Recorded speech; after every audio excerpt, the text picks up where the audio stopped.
అహంతో పాటు ఉన్నాయి కదా కామక్రోధ మదమాశ్చర్యాలు. వాటిని ఎలా అర్థం చేసుకోవాలి, ఎలా ఉపయోగించాలి.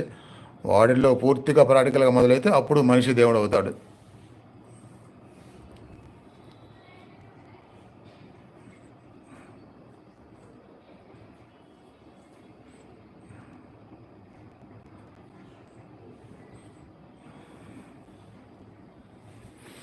ఇప్పుడు ఈ టైం స్పెండ్ చేస్తాము, కొత్తగా వచ్చిన వాళ్ళతో అరగంట గంట మాట్లాడతాము,